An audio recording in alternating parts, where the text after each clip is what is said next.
Welcome back to My Seminary Life. I'm your host, Brandon Knight, and on behalf of everybody in this studio right now, happy Hanukkah to you all listening. If you're listening to this episode on Saturday night when this episode comes out, there's a really good chance that my wife and I are sitting down right now to light our menorah to commemorate the third night of Hanukkah.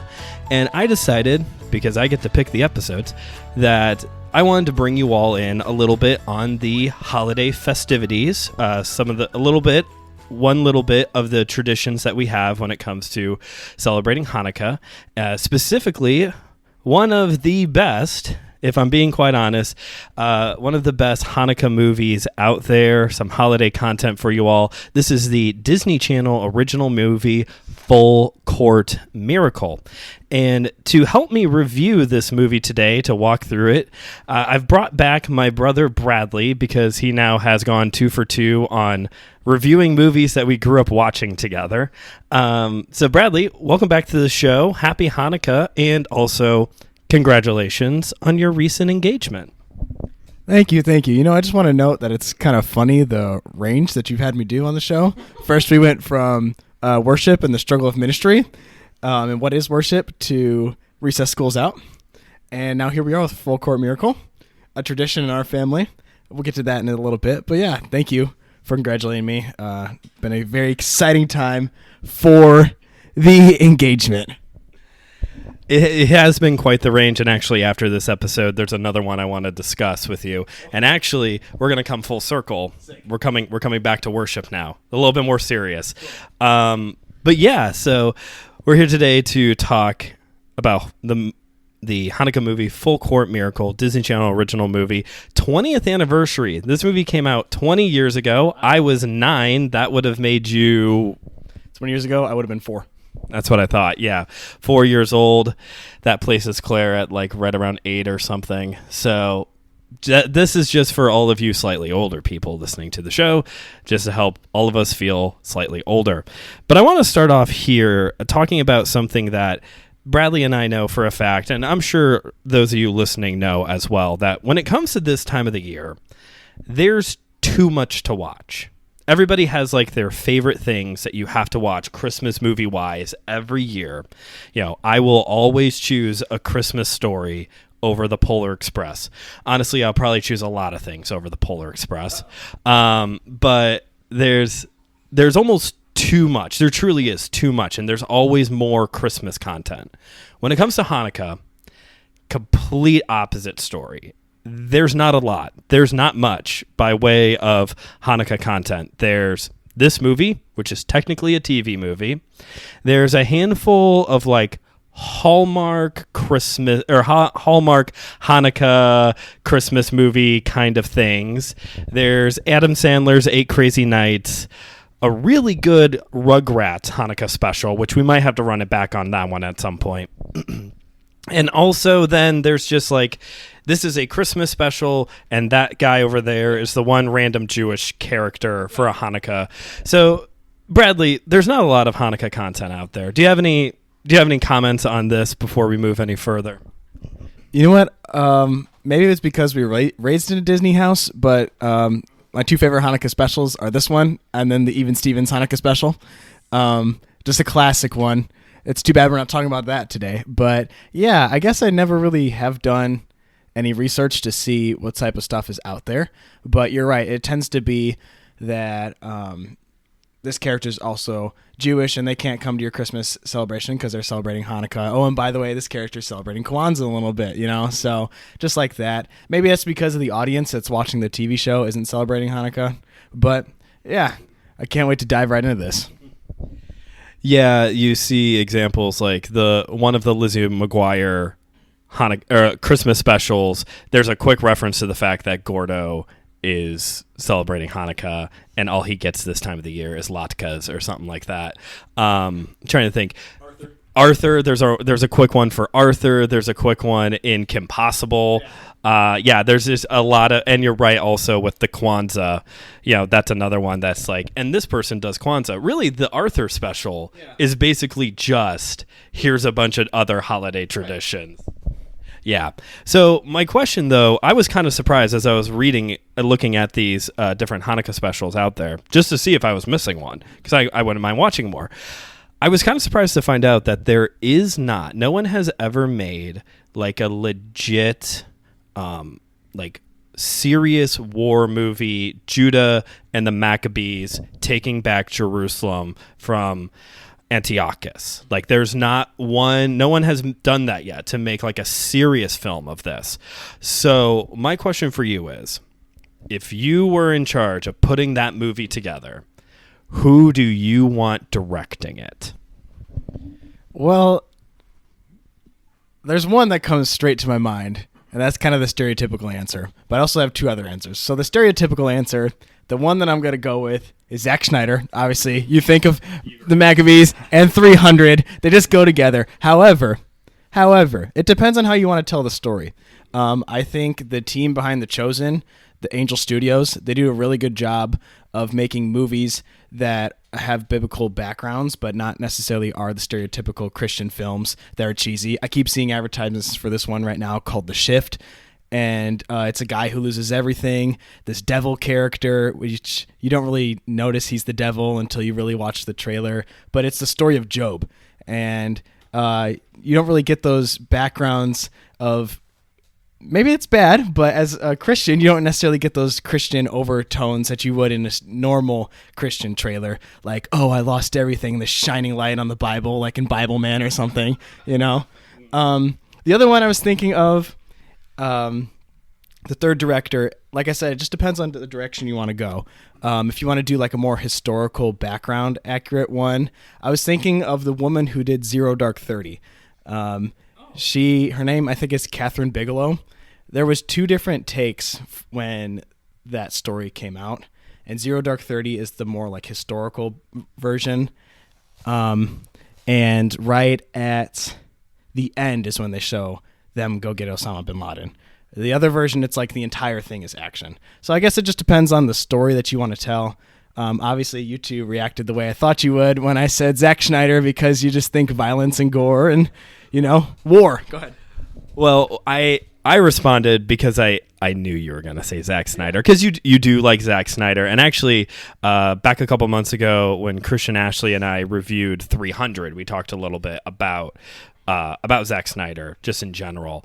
And you are right when it comes to Snyder, that like I think of his cut of Justice League, or you said 300 or Watchmen, as like examples of like when he's on and when he's on and when he wants to be artistic without being like ironic. He can be artistically ironic. Army of the Dead is an example of him being like ironic and funny. But no, he could do that. I like the Chosen pick, the Angel Studios. That's a good call. I was not thinking of the woman who did Zero Dark 30, but that would be interesting. Yeah. So my picks, similar to you, I had two picks right off the bat that I was like, it would look cool, but I don't know if it would be, I don't know if they're right. Peter Jackson, It would look cool. Mm-hmm. As much as I love The Lord of the Rings, Peter Jackson has kind of shown that was it. Mm-hmm. Yeah. That was the best. I guess Tintin was pretty good too. Yeah. But like that's his best work. Well, we'll get there. The other person that was like artistically it would look good, but I don't think he would do it, Clint Eastwood. Oh. I think that like, because he does gritty films, and it kind of has that like black and white muted color type of thing. But the person that I was going to pick of like, no, that's who I want to direct it, is Spielberg. Because Spielberg has done, either directed or produced, a number of World War II era films, like biopics. And obviously there's a big difference between World War II and like 500 BC, or whenever exactly the war happened. But I think he has shown that he would be good at that kind of a storytelling of like something true, story inspired events, similar to the movie that we're going to talk about today, actually based on a true story. Any responses to my picks for directors? No, I think they are really good. I also thought of Peter Jackson, but I knew you were going to say that. The other one that just popped into my head, and I was trying to search it really quick, but unfortunately, I couldn't find the director off the top of my search. Was 1917 was a good one shot straight through, and I feel like when you look back at those older Christian films, like the Ten Commandments, there's times when there's like scenes that are cut, like here's an act end, but most of the time they just feel like straight through, and they kind of go on and on and on. So I forgot who the director is, but 1917's director would be good. But yeah, Spielberg, we're taking two different takes, Spielberg, Snyder, but either way you're going to end up with a good movie. Yeah, for sure. You're going to get a good movie. And honestly, if there's going to be any Christian people doing this movie, I would want Angel Studios. This very hypothetical movie. I do not want what's-his-face who did Fireproof and all of those movies, the courageous guy. I don't want that guy. Yeah, oh yeah. And can we get Kevin Sorbo in the film too, please? Let's talk about Full Court Miracle. So, as I mentioned, this is the 20th anniversary of this movie. It came out on November 21st, 2003. So we're just past 20th anniversary of it now. It is like I said, it's a DCOM, Disney Channel original movie. For those of you who have not watched this in 20 years, or maybe you did not have people in your household watching DCOMs in 03, it is streaming on Disney Plus. So if you have Disney Plus, you can definitely check it out there. After this episode finishes up, 90 minutes long, like on the dot. It's the perfect length of a movie. This movie is directed by Stuart Gillard, who, fun fact, in 1993 directed Teenage Mutant Ninja Turtles 3. What? Yeah, that's the one with Kevin Nash as Super Shredder. He directed that.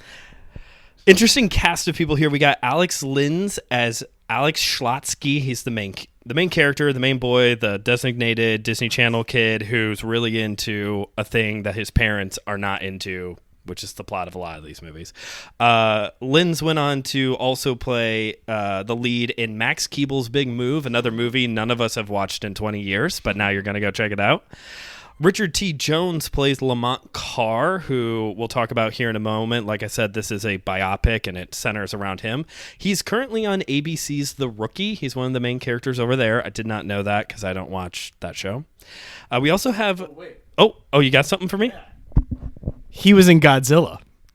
He was an army man in Godzilla. He was an officer, and every time I watch it, I'm like, oh my gosh, Judah Maccabee. He's going to fight Godzilla. That's amazing. Let's get more of that. We have Sean Marquette as Ben Schwartz. He went on to do a lot of voice acting, including Mac from Foster's Home from Imaginary Friends. And last but certainly not least, especially for Bradley, we have Eric Noonson as TJ Murphy. All of you horror fans out there would know him as Donnie Wahlberg's kid in Saw 2. But for Bradley, he plays, Eric Knudsen plays Crash of Crash and the Boys in Edgar Wright's Scott Pilgrim versus the World, starring Michael Cera and literally everybody else on the planet. This movie is stacked.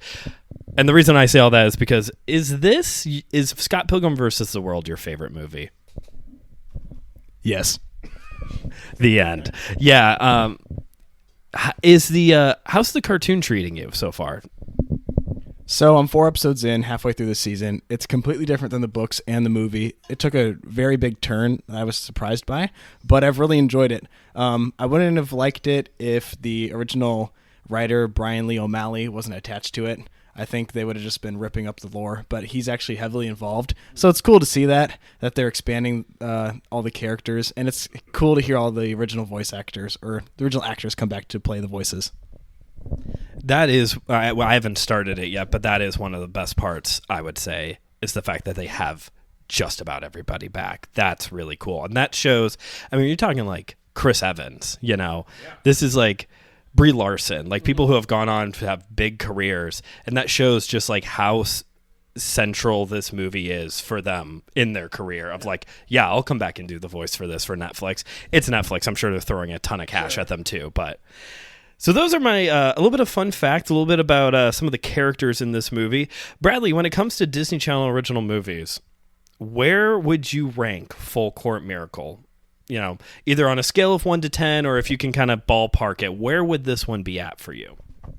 Well, on a scale of 1 to 10, I'd probably give it an 8.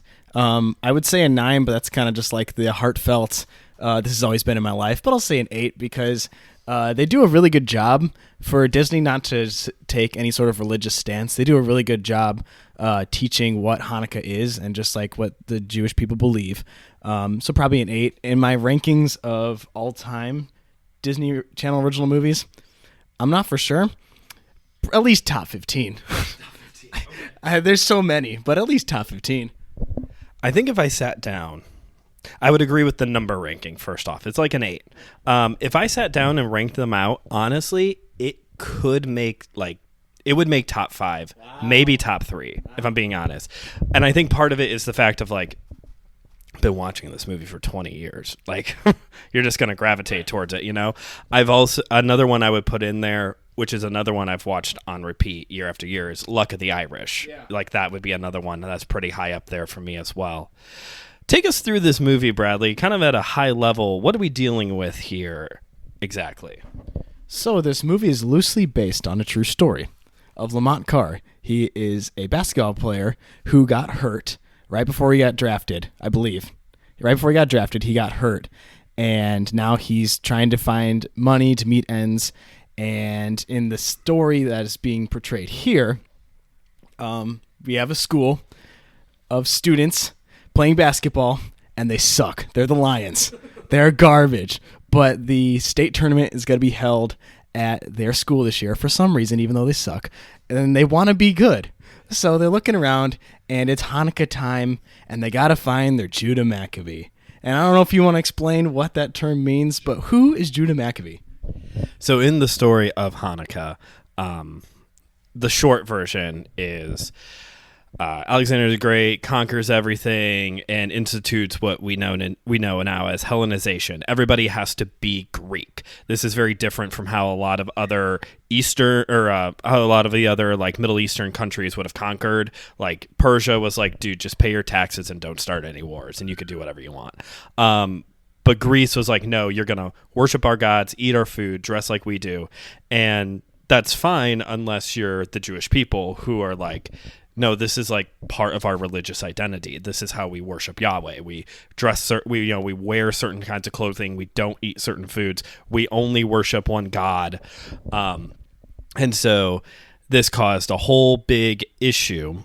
And Judah's father, who was a priest, basically declared, look, whoever is faithful in Israel, follow me. We're taking back Jerusalem.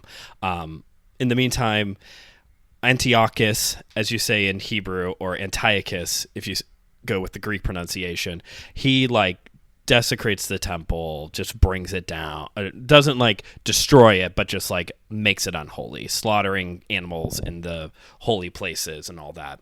But Matthias, Judah's dad, puts together basically a militia, and his son Judah rises up to be basically the guy in charge. The Maccabees, which is the hammer. Judah Maccabee was his nickname, was kind of a nickname kind of thing, not like his last name, Judah the Hammer. And the group of men following him were the Maccabees. So basically, bringing it back now to the movie, what you have here is these terrible basketball players, which as somebody who played on a terrible basketball team in middle school, I really connected with these kids at one point. And the obnoxious other school, that was Hammond Baptist. I will name who it was. I will name it. So they're directionless. This is one thing that you see really early on, is that this, not only is this team terrible, they're coaches too. He doesn't care. He's like the math teacher or something like that. And that's what he knows. He doesn't know basketball. They just had to have a coach. And when Schlotsky meets Lamont Carr, they're like, we found our Judah Maccabee. And there are like these little things that are put in there. I don't know where the creative liberties start and end with this story. But there are some things that are put in there of like, he has the same amount of brothers as Judah Maccabee, and his dad had a similar name. So his jersey number was a reference to, so it's like, like at one point early in the movie, they're like, we found the ghost of Judah Maccabee. And he's this like 6-foot black man playing street ball in Philadelphia. And we're going to make him be our new coach. Yes, but opposition arises. Not only do they face Hammond Baptist, but but there's a lot that comes in their way. First of all, they have to figure out how they're going to pay Lamont. And Alex, who loves basketball, who, like you said, their current coach is a math teacher. He pretty much coaches the team himself, Alex does. He's got to figure out how to get money to do this. So they do all sorts of things. First of all, let's point out the fact that Lamont loves exploiting this child for his money. But anyway, so Alex has to sell a very famous basketball player's rookie card, and it's a gift that he got. And he sells it for a lot of money. That way, Lamont can be paid to do this. They only practice in the nearby neighborhood because they can't practice on school grounds. Other opposition they face, the school, not the principal, but I lost her name. The school lady. It was the principal. So there was the principal lady. Then, because it's a Hebrew school, there's also a rabbi, and then Schlotsky's mom, who's like kind of the third like grown up in charge. She's like the head of the school board or PTA or something like that. The rabbi is like the one guy who's like, no, we should do this. This is a good idea. It's the mom and the principal who's like pushing back because, like I said earlier, I'll just do this real quick. This does follow one of the popular Disney Channel original movie plot lines. We see it in Halloween Town. We see it in Eddie's $1 Million Cook-Off of that the main kid has a hobby that the parent doesn't want them to have, and that causes tension in the relationship, only later for the parent to say, you know what? You can have your other hobby. I'm fine with that. And we see that with Schlotsky and his mom in this movie. Yes, his mom wants him, they're in middle school, I believe. His mom wants him to start going to internships to become a doctor. And all Alex wants to do is dribble a ball. All right? So that's the opposition they run into with his mom. For good reason. She wants him to have a good future. However, he's only in 6th grade, I think, or something like that. So he doesn't have to figure out his entire life, and that's what the dad is trying to get across. Maybe he's not going to get drafted by the NBA, but let him dream a little bit. So, since his mom wants him to go, there's a lot of opposition in this movie. Since his mom wants him to go to this class, he's got to sneak his way around that to go practice for basketball with Lamont. And he gets his best friend to do it because, you know what? She's smart, and she's going to work on her future. So she goes ahead and does it. In addition, finally, after a long meal at the family, everybody's invited over for a family meal. And the priest decides, you know what, we're going to do this. He can't teach these kids without being on school grounds. So they give Lamont a job. And I don't know, after I'm done, if you want to explain why Lamont needs money and what's he's doing. But they get Lamont a job, and they're focused on basketball. They're doing good. They're training. They're practicing. All of a sudden, the priest is the assistant coach. He's got the Judah Maccabee moves. And you know what comes out of this? The final opposition. Well, the second to last opposition, because that's not the climax of the film. The second to last opposition is that Alex sucks at history. So he has to learn how to study, and he's kicked off of the team for a brief moment because if he can't pass, then he can't play, which is actually a very good thing that Lamont has taught him. So what does he do? He pretends to dribble a ball because that's how he studied. Anyway, let's back up a little bit. Why does Lamont exploit this kid for his money? Exploit's a little strong, but yeah, because he's like, I don't want to take your money, kid. But then he was like insistent. I think it was I'm trying to remember who the basketball player was now that he sold the rookie card to get. It was like a gift for his bar mitzvah. It was Dr. J. Yeah, you're right. It was Dr. J. But basically, like you said, Lamont got hurt before getting drafted or had just gotten drafted and gotten hurt, so he was not playing. But he was waiting on a call from the 76ers because basketball, one of the few cool things about it, in my opinion, I don't really care that much for basketball, but I do like how some teams will do the 7-day contract thing where like, okay, we'll just give you a trial run. You could sit the bench, get a little bit of playing time. We could talk more later. And basically that's what he's waiting on. In the meantime, his high school sweetheart and their child is I think they're in Virginia because he went to the University of Virginia. So he's like trying to figure out ways to make some money, not for himself, but to send back to his family while he waits for the Sixers to give him a chance to play. So in the meantime, he's just living out of his van, which is also a piece of junk. There's a lot of junk in this movie. Which is just a piece of junk, and he's just living in his van under an overpass, and eventually Schlotsky figures that out, and they have to that was another thing they have to kind of work around, because if he's going to be working for the school, they need a place of residence, so that turns into a whole thing as well. But yeah, so there was a purpose. It's not like Lamont was like some shady guy just taking some kids' money. Sure. But you didn't mention one of the other great scenes of the kids. They take their parents' espresso machine to like make cappuccinos to sell outside of the school or something, which was a pretty funny scene because it like breaks and stuff. Yes. Yes, so like you said, exploit's a strong term. But we're going to fast forward. We're getting towards the end of the movie. The Lions have a great training scene. It's my favorite scene. He teaches them all different things. You got to be defense. You got to be the butt, baby. You got to be 6 man. You got to get angry and foul out. That's your job. You have to learn the hook shot. Schlotsky has to pass the ball because he hogs it. I mean, as the coach and as the main player, I understand he's got to be scoring all the points, but now you have a coach.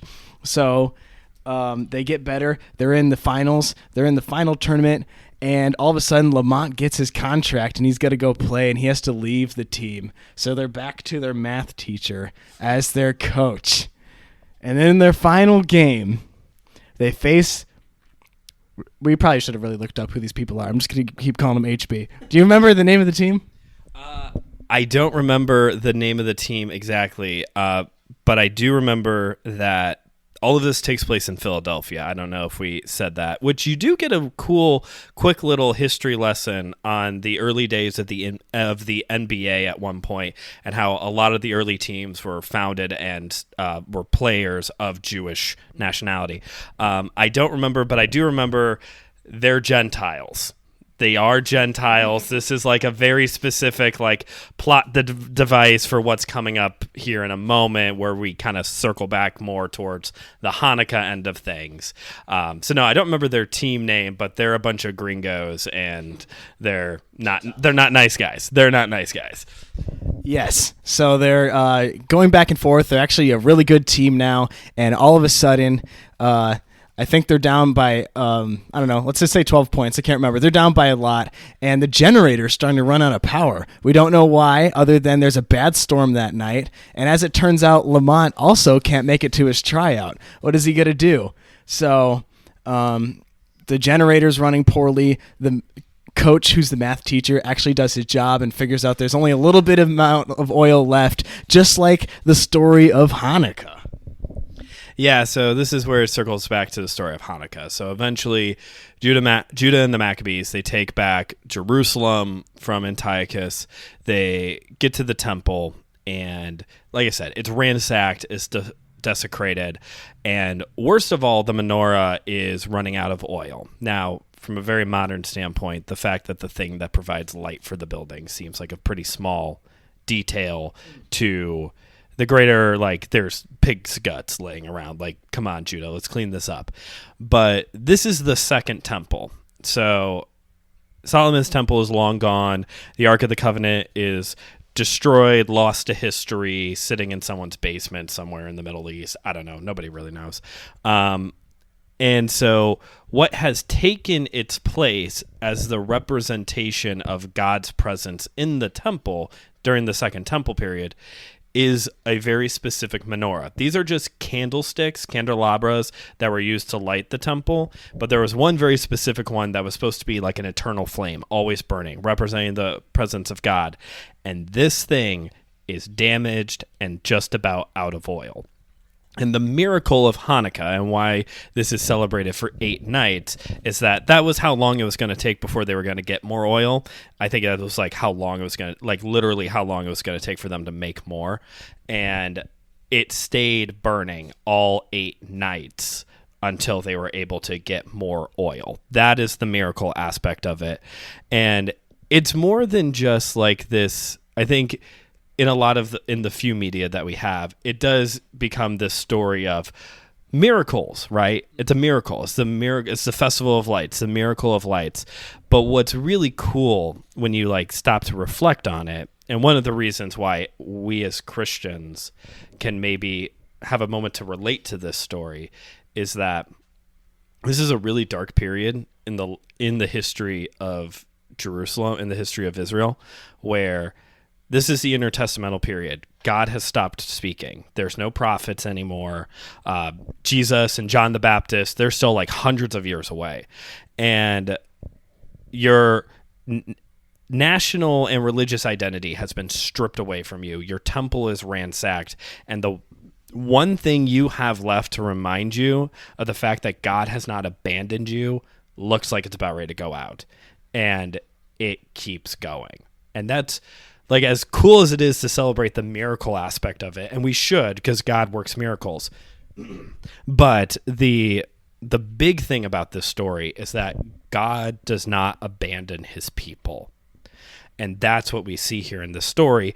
And this is what comes, bringing it back to full court miracle, this is what's going to happen. Maybe not so much the whole God doesn't abandon his people part, but the generator runs out of oil. And all of the power kicks back on. Like, it's perfectly fine. No emergency lights, no nothing.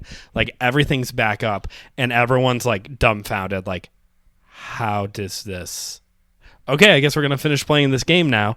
And spoiler alert for a 20-year-old movie, the little sucky team from Philadelphia comes back and they win the tournament. And they all live happily ever after.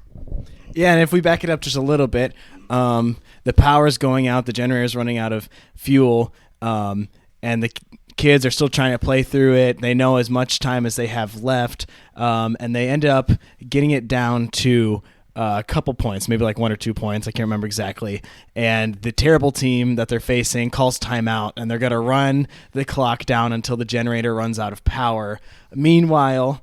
go ahead. Which, by the way, would have taken approximately like 7 timeouts in order for that to work. Like, they called 1 30-second timeout and then just stood there for like 3 minutes in order for it to run out.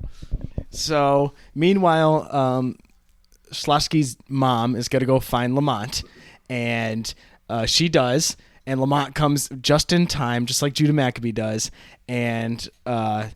the team is sad because they're about to lose. The generator runs out of fuel, and he's like, "What's up, my dogs?" Which we didn't mention. That's a great scene, too. He makes them bark like dogs. Anyway, so he's like, "What's up, my dogs?" And they're all sad. We lost. And then he's like, "That's not true. There's still time on the clock."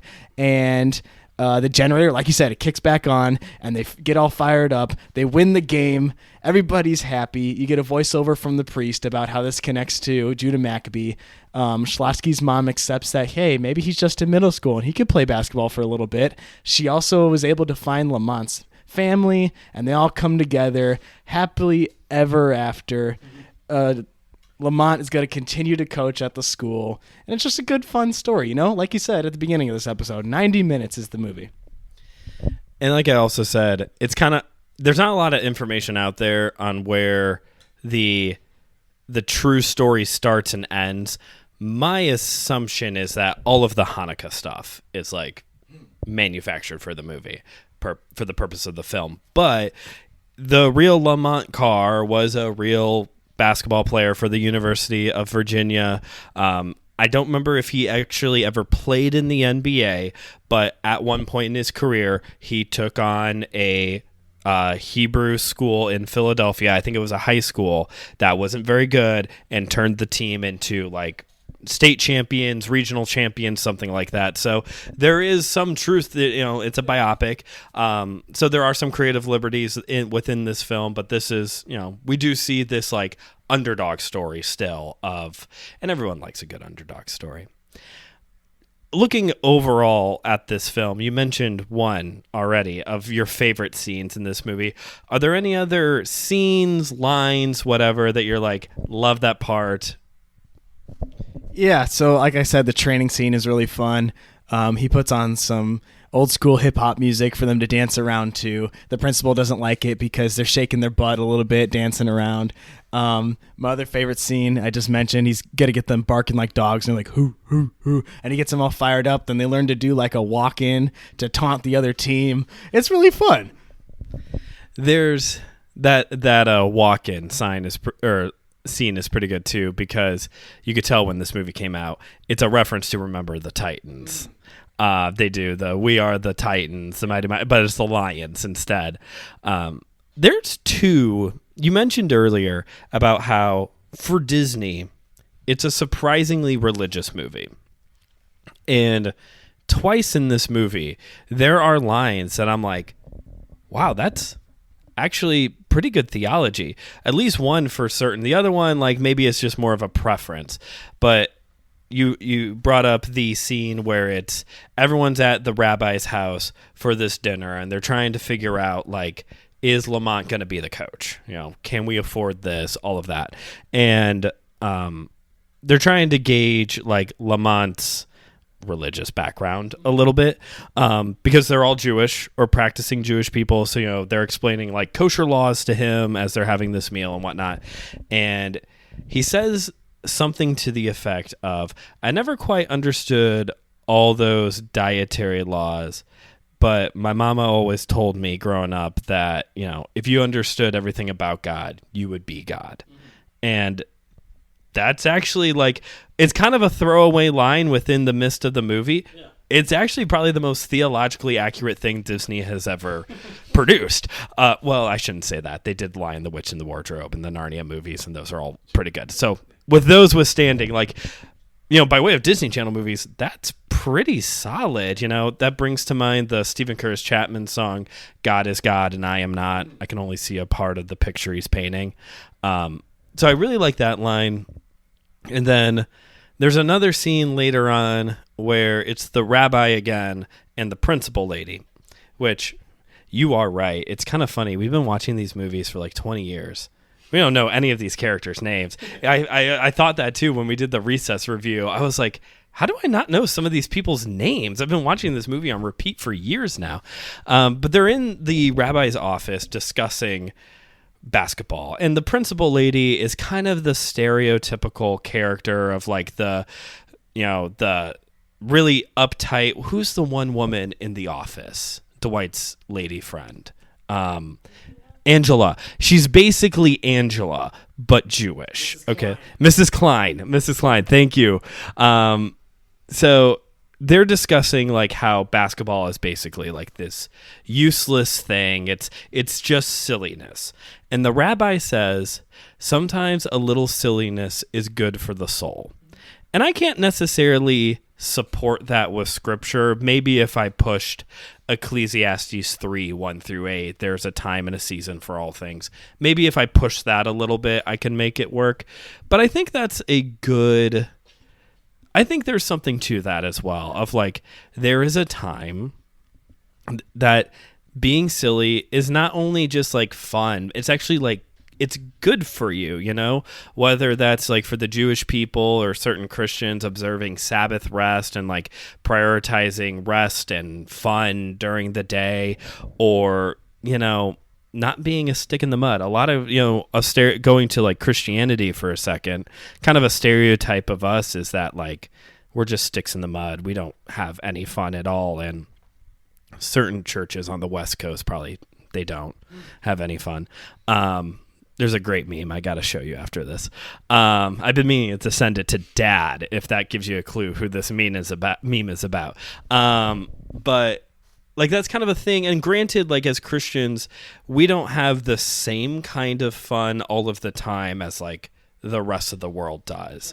But like, there is a place for fun. There's a place for silliness. There's a place for, as opposed to how, Christian hedonism kind of puts it, of like, there's a time to just go play basketball and just enjoy the good things in life a little bit. Any other thoughts on what I've had to say? And you know what? Mrs. Klein takes his word, and she gets into the basketball game. She does. Yeah, she does. She stops being a stick in the mud a little bit, and she's like really into that final game. So I think that's it. Do you have any other thoughts on the movie? Okay, so with that in mind, I want to ask you a question that I've never asked you before, and we've known each other a long time now. And we've been, as a family, we have been celebrating Hanukkah for almost about the same amount of time. I asked Mom last year because I just didn't know. And it was right around the same time you and Brian were born, which explains why I don't remember, because I was like 5 or 6 then when this started becoming a practice for us. And I've talked about here on the show before why. And I guess why my family chose to start doing this. I don't really want to get all into it right now. We might. But if we don't get into it and you're curious, you can always shoot us an email seminarylife@gmail.com. I'd be happy to explain ourselves more. But this has been a regular part of our family worship, our November/December celebrations. How has celebrating Hanukkah played a part in your spiritual growth, in your holiday season in general? I mean, yeah, as a kids, I think I just really enjoyed playing the game, right? Get the chocolate coins. And over time, you realize this is a real story about real people who struggled. Like you said, the oil was only supposed to last one night, and it made it 8 nights. And I think from a modern perspective, because the Jewish people still celebrate it, and in fact, we see it in Scripture, Jesus celebrates the Festival of the Lights. I think for us here in the Western culture, we can realize that even though we don't necessarily hear God, we can hear him through Scripture. We can listen to his voice through his living word. But even though we don't necessarily hear him, he's still providing. He's still faithful, even in the midst of everything that's going on. You hear of wars and rumors of wars. He's still faithful, and he's going to provide for us. I like that. Yeah. And you're right. Like when you're a kid, it's like the whole, we're going to play dreidel and get chocolate coins. Our family, it is traditional that each night you get a present. Our family did not do that. I think maybe when we were kids, we got like a gift or something. But because we also celebrate Christmas, that's where we did our presents. Now the nights adjacent, myself, Claire, and producer Cooper, we do one gift at or around $8. We try to go for a little bit of a symbolism. So just something small, something kind of a token. So yeah, when you're a kid, it's just kind of fun. But it's a good reminder of God's faithfulness, even in the darkest of times. I think back to 2020, like when we got to Hanukkah, that was pretty nice. That was pretty helpful. For me, as an adult, I've preached about this before, this is a very consuming season. Not consumeristic, I guess it kind of is, but it's a very consuming time. December, there's all these movies like we talked about. You're constantly spending money on gifts and food and baking things and cooking things. We put entire trees in our homes and run up our electric bill with lights on the outside, and we do it for fun. It's such a consuming, there's things to go do, things to, kids have performances, there's stuff, right? Like it's just, there's so much, and you're not going to get to all of it. But there's just so much. Christmas Eve services, and then you get to Hanukkah, which kind of served as like our family's version of Advent a little bit. And something that I don't think I realized it as a kid, but as an adult for sure now, like it really slows everything down a little bit. Like you have Christmas, as important as Christmas is, crashing around you all of the time, one of our local stations, for those of you outside of the Chicagoland area, there's a local radio station that starts playing Christmas music November 1st, 2nd. Like, there's been Christmas music going around here for already a month, more than a month. But Hanukkah, like, makes you slow down. And it's very simple. It's very stripped down. We're going to turn off the lights. We're going to light some candles. We're going to say some blessings. Maybe sing a song. We sang songs as kids. Play dreidel. And that's it. We had books as kids growing up. We've been buying Producer Cooper some books so we can like have those in the rotation too of a little bit of reading. But for the most part, it's very simple. It's very stripped down.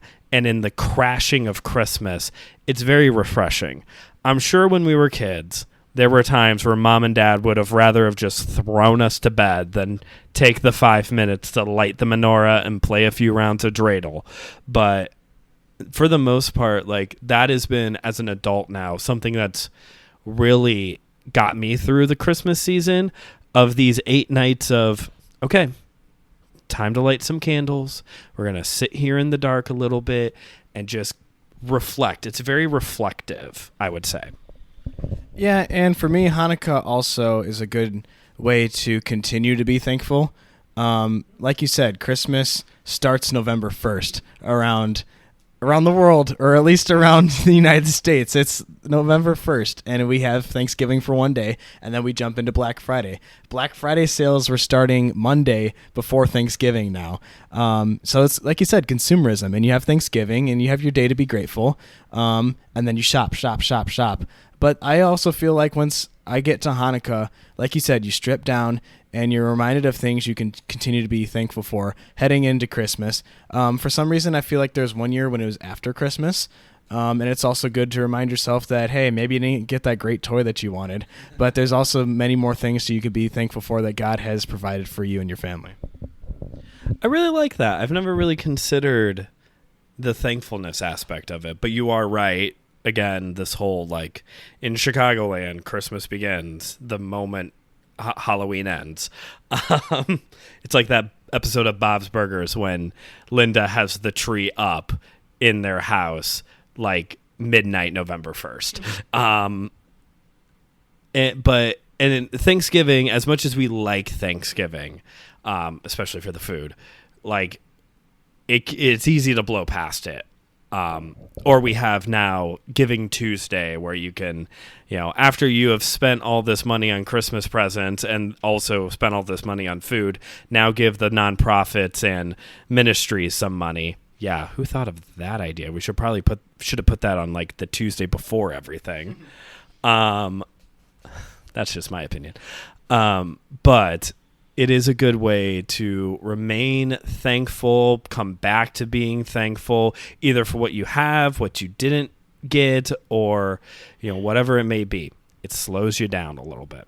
And the purpose of having this conversation is not, my seminary life is not here to make you go to seminary. It's here to encourage you to pursue God intellectually. That is a good thing. Similarly, we're not here necessarily as two Christians making you feel, you shouldn't feel like you have to celebrate Hanukkah. That's not the point. This is just to bring you in a little bit into our festivities, our lifestyle a little bit, and also have a conversation about thankfulness, about miracles, about God's faithfulness. Like, these are all great things that as Christians we can also definitely get behind. Any last thoughts from you? All right. Well, if that's the case, then thank you for taking a time out of your evening to come hang out with me and record this episode. And thank you all for being a part of our Hanukkah celebrations a little bit with this episode. If you haven't yet already, please consider rating or reviewing the show wherever you get your podcasts. Pass this episode along to somebody who you think will enjoy it. If you would like to financially support the show, you can head on over to buymeacoffee.com/MSLpod. You can make a one-time donation. You can head on over to our wish list and donate towards getting me a new laptop, because I don't know how much longer this one's going to hang in there. Or you can join one of our support tiers, monthly support tiers. Everyone who supports the show at $9 a month gets a shout out. So thank you, Lori, for supporting the show. Next week, we've got the 2023 holiday party. And like I said, it's going to be like an actual party. I'm planning on several people being here, and we're going to be discussing the most popular holidays in the United States. We got a top 10 list. Apparently, this is like statistically proven census data thing. And it's a little interesting in certain parts, but we're going to get into it more next week. But as always, this is Brandon signing off, reminding you that theology is for everybody, so keep on studying.